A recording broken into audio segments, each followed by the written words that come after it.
Il s'enflamme, il s'insurge, il parle avec émotion. Benoît Dutrisac, aussi divertissant qu'édifiant. Philippe Richard Bertrand. Est-ce qu'il y a quelqu'un qui calcule? Je capote. T'imagines combien ça coûte? Entrepreneur et chroniqueur passionné. Qu'est-ce que tu veux de plus? Philippe Richard Bertrand. 100 millions, Philippe, 100 millions de plus. Je viens d'en parler avec M. Martin, qui est des ingénieurs du gouvernement du Québec. Puis c'est comme, je pense que ça prend une nouvelle commission Charbonneau, pas pour le municipal, pour le provincial. Sais-tu combien que ça coûte de plus cher par rapport à l'Ontario, un kilomètre de route? Tu sais, si tu compares la construction de 1 kilomètre de route entre le Québec et l'Ontario. Faut dire aux gens, là, on parle de l'autoroute 15. Pour 15 kilomètres, on est rendu à 292 millions pour des voies réservées. Pour 15 kilomètres. En Ontario, c'est combien? En Ontario, ça coûte 53 % de moins pour le même kilomètre de route. OK? En Ontario, là, 1 kilomètre de route, ça coûte 675 000. Ils ont fait un calcul, là. Tu sais, ils ont des gens aussi compétents là-bas que nous autres, là. 1 kilomètre de route, 675 000. Au Québec, 53 % plus cher. Pourquoi? Mais pourquoi? Moi, c'est la question, je veux savoir pourquoi. Je veux que quelqu'un me réponde au ministère. Mais là, on m'a répondu. On m'a répondu, t'as raté une bonne entrevue. Arrête d'écouter de la musique sur l'heure du midi, là, tu sais. Non, mais il nous a répondu. C'est parce que c'est des projets clés en main. Puis là, on donne tous les contrats au privé. Puis le privé gère ça, s'auto-évalue, s'auto-surveille, s'auto-finance. Puis quand il arrive au bout, ben il dit, il me manque 100 millions. Puis le gouvernement est prêt de dire, attends une minute, là, tu nous as dit que ça allait coûter 190 millions, t'es rendu à 292, puis ce tunnel, c'est pareil, il a augmenté d'1 milliard. C'est toujours des chiffrons, hein? C'est bizarre, c'est toujours un chiffron. C'est 2 milliards et demi pour le tunnel. Il y a une problématique, OK, au Québec par rapport à l'acceptabilité sociale. Le gouvernement, souvent, sait que ça va coûter 1 milliard. Mais comme la CAQ fonctionne beaucoup avec des sondages, ils sondent un paquet d'affaires. Là. C'est le gouvernement qui fait le plus de sondages depuis l'histoire des sondages au Québec. Ok. Alors, eux, à la place de dire 1 milliard, ils savent que ça va coûter 1 milliard, mais ils disent l'acceptabilité sociale est à 675 millions. Ouais. Puis après ça, comme le projet risque d'être dans un autre mandat, après une élection, on dit que le projet a eu besoin d'aide.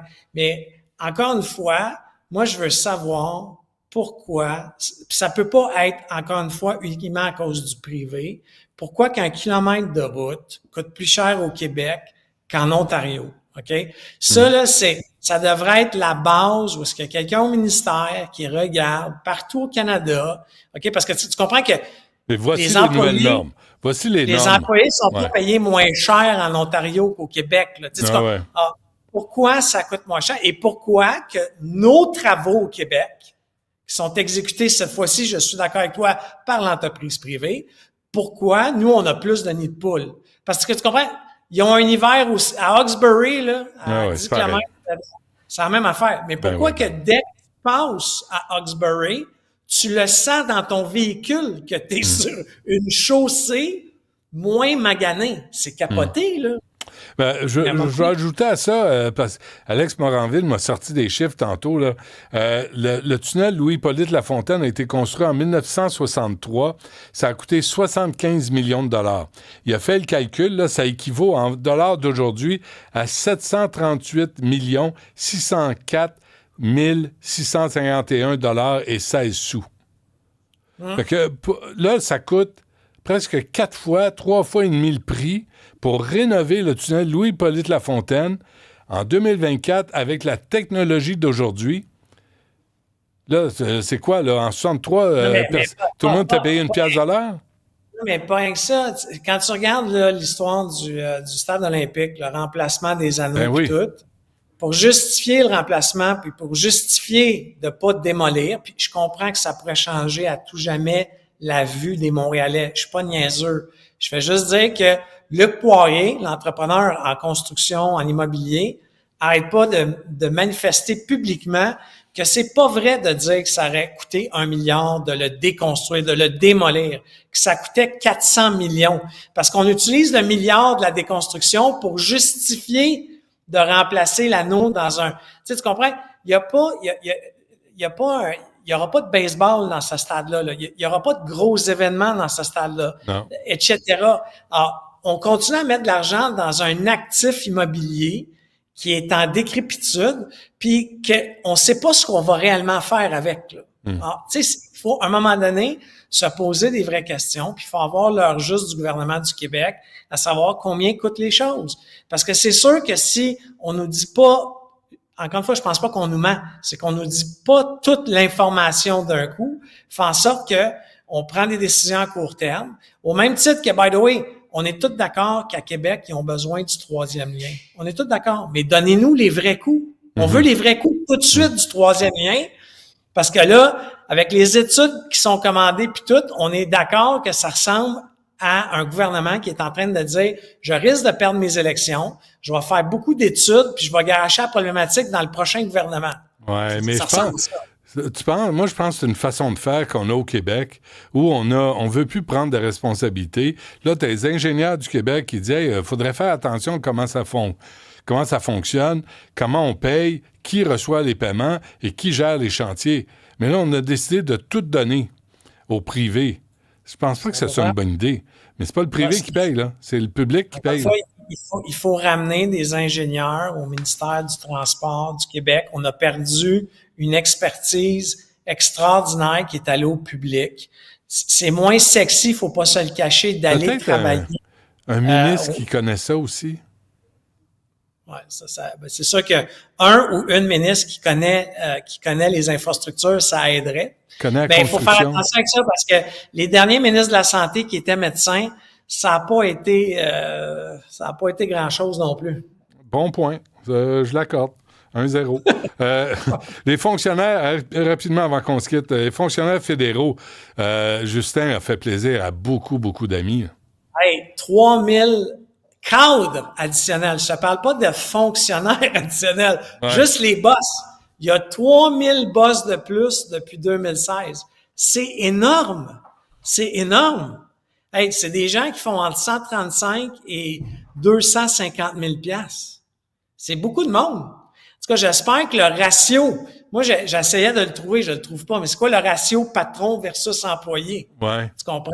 Pour voir s'il fait du sens. Parce qu'en plus, là, on parle des boss, mais tu sais, après ça, tu as toute la machine politique, il faut que tu rajoutes, tu sais, le chef de cabinet, le chef de cabinet adjoint, les attachés de presse, les attachés politiques, etc. C'est beaucoup de monde qui sont, excuse mon langage, aux mamelles de l'État. Puis, à un moment donné, on n'a plus d'argent pour se payer ça. Il n'y a plus de lait.